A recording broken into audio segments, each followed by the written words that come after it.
The real world is a very subjective thing, because the real world of my grandparents are very different from the real world of a toddler in this day and age.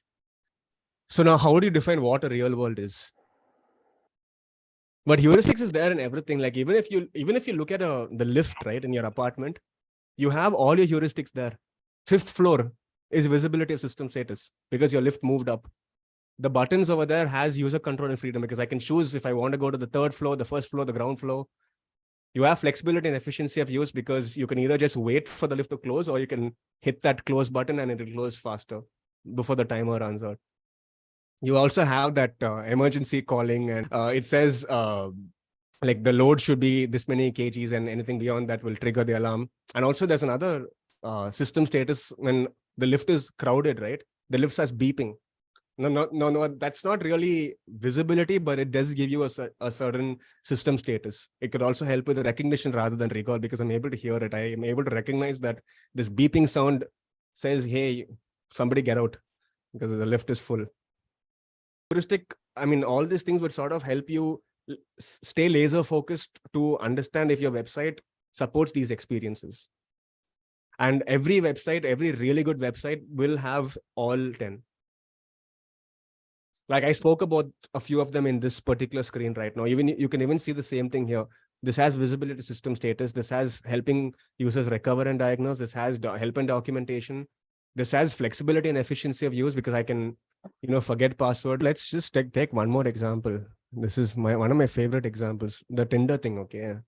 So now our generation is very habituated to swiping. So then why do they put a button?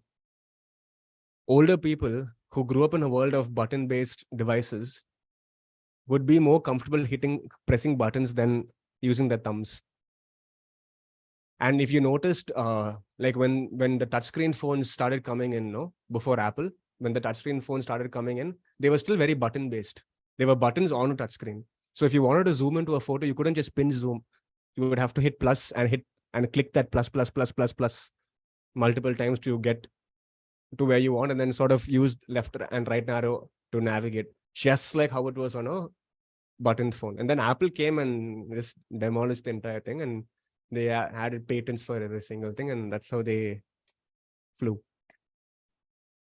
But yeah, so depending on now this is an example of match between system and real world, because in the real world of an elderly person, they are more used to button-based interaction. A younger person would be more into swiping because you spend a lot of time on Instagram. You're used to this hand motion.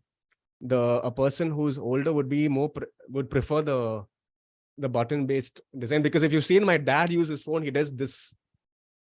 He uses his phone like this. I've never seen anyone younger than him use their phone like this. Everyone holds their phone like this, but he texts like this, picks up a call like this. So now it depends on how wide is my scope. So let's say I'm building a dating app for millennials, right? I don't think I'll have any buttons. It'll just be swipes.